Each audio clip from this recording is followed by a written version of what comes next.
Hi, my name is Elari Onawa, and I've been a lifelong purpose coach since 2003, and I'm also the author of Just Believe How Faith in Yourself Shifts Everything. So, what exactly does that mean? Well, what that means is that I help people live and design and create their lives from the very core of who they truly are. So, why does that matter? Well, because often when we set goals or when we think we want something, we're making those choices based on our social identity or from the past, what we think we're capable of having. We're not really claiming who we are on a deeper level, that part of us, that self, the aspect of ourselves that's unstoppable, that aspect of ourselves that has absolute clarity. Because the reality is, when we get into that mode and we start understanding who we are in bigger ways, we don't get stopped, by the little stuff like fear or procrastination, or we see it instead for what it really is. So let's start with the coronavirus because I've been watching some posts and some things that are happening, and I feel like it's time for us to talk about that on a deeper level. So, if you look at life or the physical manifestations that we're looking at, whether it's a virus or a tree, those are that is materialized spiritual energy. So everything is conscious energy first. So that also means that everything is spiritual first. So we're all human beings. We're not called human doings. We're human beings, which means that we are more than we can see with our eyes. We are both non physically oriented and physically oriented at the same time. So we get into trouble when we start to think of ourselves from purely the physical vantage point.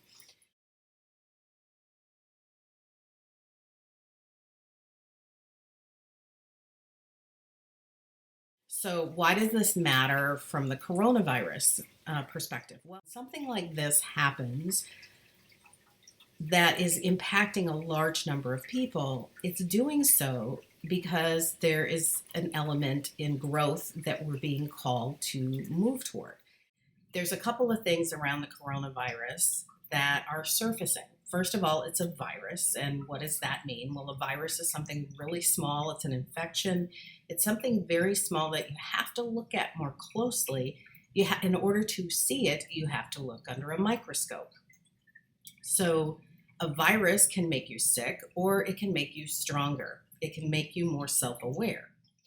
And our beliefs and our attitudes are very similar in that often they remain hidden from us.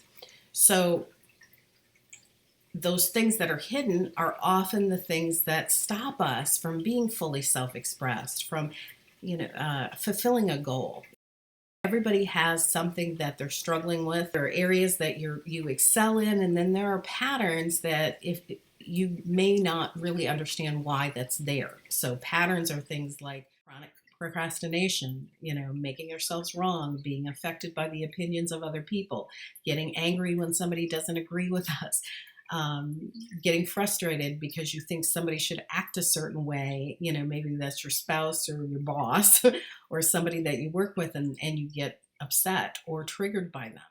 So these are all signs that you're not really living from who you are on a deeper level. And this is why I do the work I do, because confidence only takes you so far. Confidence takes you as far as the current goal. Okay. But if you truly want to be powerful and in your inner authority, you have to go deeper. You have to go deeper. And one of the things that stops us from going deeper is tribal consciousness. And I talked about this in the way that it impacts our political structures in a video I released a few weeks ago. And I can include a link here if you'd like to explore that topic further. But let me explain first what tribal consciousness is and how it relates to the coronavirus. So, tribal consciousness is when we overly identify with a role or a group, especially in the group arena. So, what that means is if you say, I am a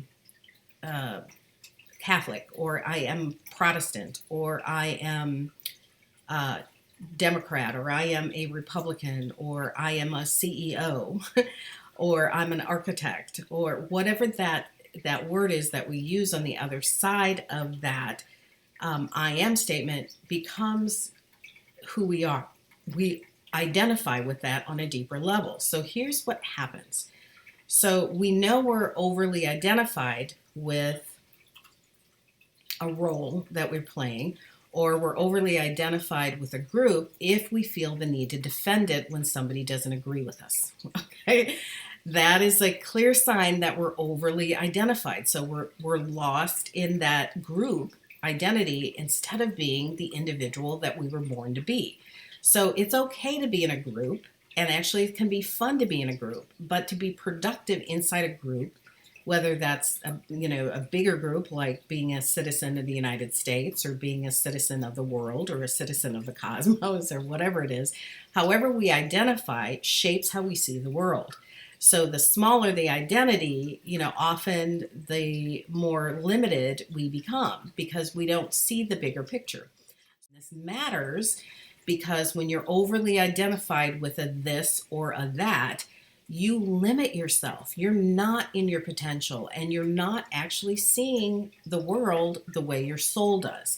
And anytime that we're off kilter, in other words, our physical perspective is not aligned with our higher perspective, we will feel discord. It's like driving with one foot on the brake and one foot on the gas. You're kind of jerking forward. It just doesn't work. Life gets hard. We feel like there's something off. We feel like there's something missing and we don't know what it is. And the reality is we're not going within like the microscope does, like looking into the microscope. We're not going within to see what's really true for us. We're not really being ourselves.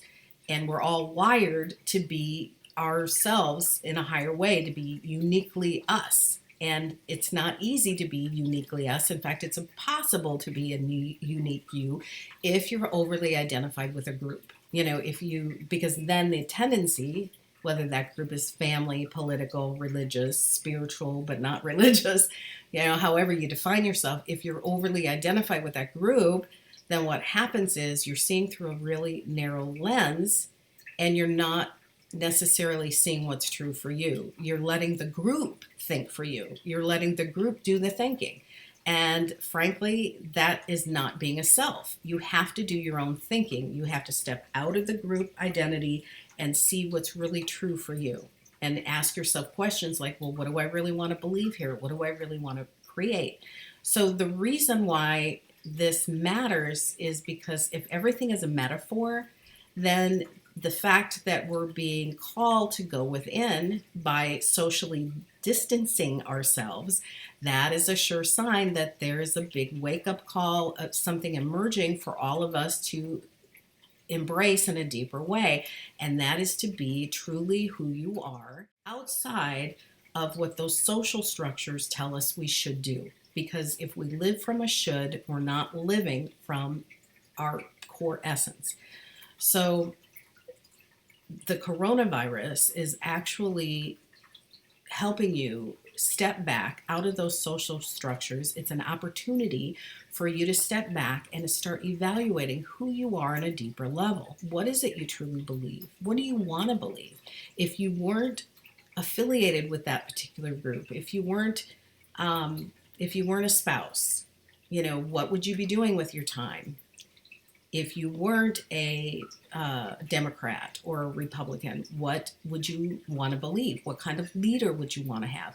That actually helps you start seeing the characteristics of the individual through a clear lens. But if you see it through a group identity, you're actually seeing through a clouded filter. So you can see that the coronavirus, and it's funny that it's corona because the word corona means crown. So you're actually this is facilitating you to put on your own crown, to be self-directed as a king or a queen is when she or he sits on her throne. She is in charge of the life that she wants to create for herself. And she's also in charge of what she truly believes. It's not identified for her from some outside authority. So this is all about creating your inner crown, your inner authority, and looking at places where you're not being in the driver's seat of your own life, where you're letting somebody else define how you live, what you want to create, and how you're spending your time, what you're doing. And in many instances, that that structure that you're inside is actually limiting you in some way. And it's not the structure itself, but it's the role you think you have to play inside of it. And those are the things that you're being called to examine and to actually evaluate. Who do you want to be? What do you really want to create in your life? And that's why I've spent the last 17 years dedicated to helping people move into that brilliance that's within them, and to be able to be fully fully expressed as the individuals they are, rather than being defined inside those social blueprints.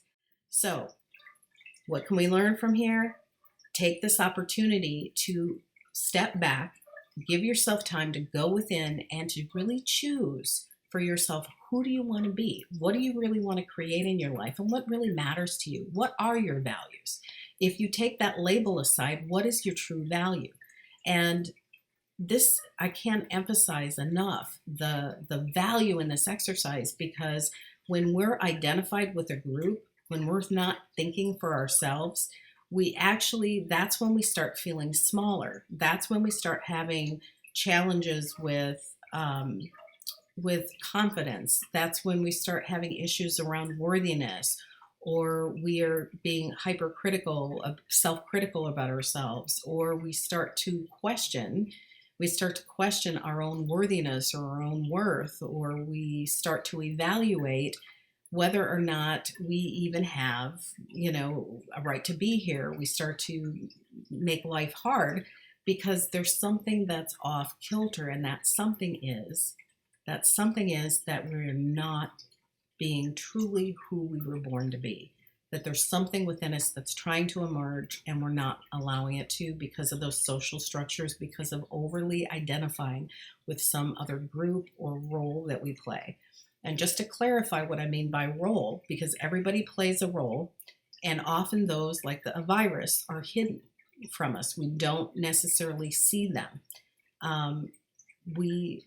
They're so small, and they're so much part of who we are, that we have to step out of our own story about who we are in order to see them. And often, almost always, we need help in seeing what that is. And again, that's why I do what I do, because it's really hard to see yourself from inside the jar, right?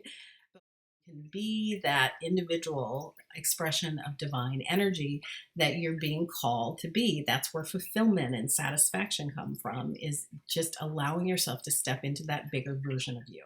When you start to see your life through the lens of who you truly are in a bigger way, who you truly are, not who society says you should be. Now you've got something. Now you've got freedom.